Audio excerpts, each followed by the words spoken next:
सिलीगुड़ी के eastern bypass पर एक के बाद एक दुर्घटनाएं हो रही हैं। समस्या के समाधान के लिए सिलीगुड़ी नगर निगम के मेयर गौतम देव ने बैठक की है।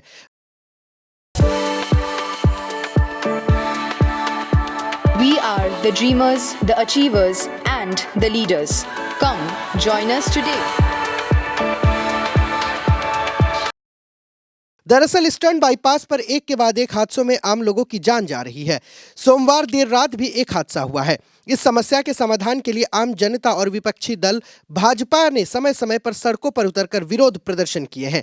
इस बार नगर निगम ने समस्या के स्थायी समाधान की पहल की है। सिलीगुड़ी के मेयर गौतम देव और डिप्टी मेयर रंजन सरकार ने मंगलवार को ट्रैफिक डीसीपी विश्वचांद ठाकुर, पीडब्ल्यूडी और बिजली विभाग के अधिकारियों के साथ बैठक की है। बैठक में इस बात पर चर्चा हुई कि ईस्टर्न बाईपास पर यातायात को नियंत्रित कर दुर्घटनाओं को कैसे कम किया जाए। इस दिन मेयर गौतम देव ने कहा कि ईस्टर्न बाईपास में लाइट, ट्रैफिक समेत कई कमियां हैं, जिसके चलते आए दिन हादसे हो रहे हैं। सोमवार को भी एक कार दुर्घटनाग्रस्त हो गई। इसी कारण दुर्घटनाओं को रोकने के लिए बिजली के खंभों पर लगी खराब लाइटों को ठीक कराया जाएगा। इसके अलावा सड़क पर कई डिवाइडर भी हैं जो जरूरत से कहीं ज्यादा बड़े हैं। उन जगहों पर ज्यादा दुर्घटना हो रही है।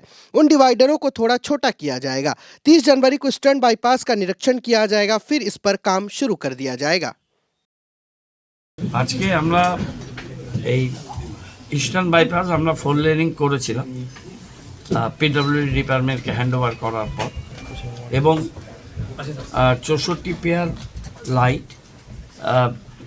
টিউবলার পোলের উপরেও লাগানো হয়েছে।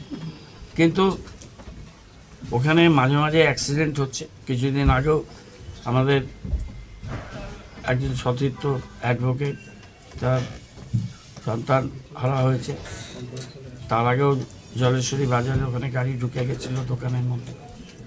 ওখানে সেই ট্রাফিক অ্যাক্সিডেন্টের বিষয়টা কমানোর জন্যে আজকে এই মিটিংটা করা হলো। DCP traffic, PWD electrical, PWD civil, আমাদের কমিশনার ম্যাডাম, অন্যান্যরা, আমরা আমাদের এমআইসি, ওখানকার কাউন্সিলর, মেয়র, ডেপুটি মেয়র আমরা ছিলাম। তো সেই মিটিংটা হয়েছে, কতগুলো সাজেশন পুলিশের থেকে এসছে, আজকে ঠিক করে দিচ্ছে। ওটা পিডব্লিউডি মেনটেন করে। হ্যাঁ, পিডব্লিউডি 64টা পোল আছে, 128টা লাইট আছে। হ্যাঁ, তার মধ্যে 12টা 14টা মাঝে মাঝেই খারাপ থাকে। সেগুলো সব ঠিক করতে বললাম। সেগুলো ওদের মেনটেন্যান্সটা কে আরেকটু উন্নত করতে বলেছি। এর আগেও ওই দিকটায় ডনবস্কোর দিকটায় অনেক লাইট জ্বলছিল না। এই 31 পুজোর পরপর আমি বলে তারপরে ওগুলো তখন ওরা ঠিক করেছিল। এটাও আমি স্যারের সাথে কমপ্লেন করেছি, ওরা করে দিচ্ছে। কাঠটা বেশি করেছে, ওখানে স্থানীয় মানুষের চাপে তারা যখন রাস্তাটা হচ্ছিল অনেকটা বেশি জায়গা একটা চাপের মধ্যে করেছে, কোনো জায়গায় তারা সরিয়ে দিয়েছে। এই সব জায়গাগুলোতে অ্যাক্সিডেন্ট প্রোন হয়েছে। সেখানে এখন রিফ্লেক্টার লাগানো হয়েছে, কিন্তু আরও এটাকে যাতে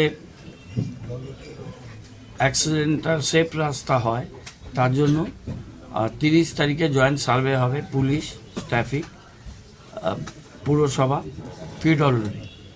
আমরা কিছু লাইট আরও পুরো রাস্তা জুড়ে লাইট লাগানোর জন্য বলেছি। অ্যাপ্রোচ রোডগুলো আমরা পুরসভার জায়গায় পুরসভা লাগিয়েছে, লাগাবে।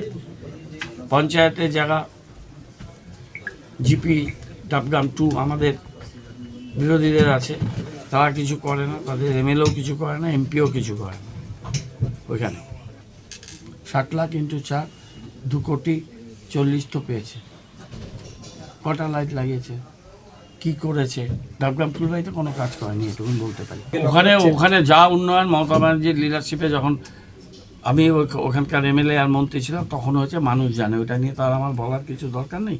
তারপরে এই রাস্তাটা হ্যান্ড ওভার করছি। রাস্তাটা আমার তৈরি করা, গভর্নমেন্টের সাহায্য নিয়ে করেছিলাম উত্তরবঙ্গ উন্নয়ন থেকে, ইস্টার্ন বাইপাস থেকে জলপাইগুড়ি অব্দি, পিডব্লিউডি আর উত্তরবঙ্গ উন্নয়ন। তারপর পিডব্লিউডিকে রাস্তা দেওয়া হয়েছে মাননীয় মুখ্যমন্ত্রীর অনুমোদন ক্রমে। তারপরে 53 কোটি টাকা খরচ করে বাইফার্কেটেড করা হয়েছে 53 কোর্স। তখন আমি ভোটে অলরেডি তাও করেছি। এরা কিছু করেনি। এরা ইভেন এমপি ল্যাড, এমএলএ ল্যাডের টাকাটা পর্যন্ত ডাবগ্রাম ফুলবাড়িতে দেয়। আমাদেরই করতে হবে। ইলেকট্রিফাইড করা, এই যে বাইফার্কেটেড এরিয়া কাট অনেকগুলো জায়গায় বড় বড় কাট নিয়েছে, কিছু স্থানীয়দের তাদের চাপ ছিল, বারে বারে আমরা বুঝিয়েছি যে এত বড় বড় কাট নেওয়া যাবে না, অনেকে জবরদস্তিও করেছে, সেইগুলোকে আমরা রিডিউস করতে হবে। ট্রাফিক পুলিশ ডিসিপি তারা রিটেন কতগুলো সাজেশন দিয়েছে, স্পিড ব্রেকার কিছু লাগাতে হবে, রিফ্লেক্টর লাগিয়েছে আরেকটু লাগাতে হবে, আর রেলগার্ড তারা জায়গায় জায়গায় দিয়েছে, সেটা আরও বেটার এফেক্টিভ ম্যানারে করার জন্য আজকে মিটিং হয়েছে এবং 30 তারিখে এটা নিয়ে জয়েন্ট এতগুলো ডিপার্টমেন্ট মিলে ওখানে একটা সার্ভে হবে এবং তার উপরে সিদ্ধান্ত অনুযায়ী সেই কাজগুলো বিভিন্ন ডিপার্টমেন্ট, আমাদের কাজটা আমরা করব। আর যেহেতু ওখানে পঞ্চায়েত আছে অপোজিশনে, তারা কিছু করে না, আমি জেলা শাসককেও বলবো যে জেলা পরিষদ থেকেও ওই অ্যাপ্রোচগুলো পঞ্চায়েতের অ্যাপ্রোচের মধ্যে যেন লাইটটা তারা লাগায়। আর বাকিটা পিডব্লিউডির সাথে কথা বলে আমরা পুরনো জায়গাটা আমরা দেখবো আরও বেটার লাইটিং করা, এইটা নিয়ে আজকে মিটিংটা।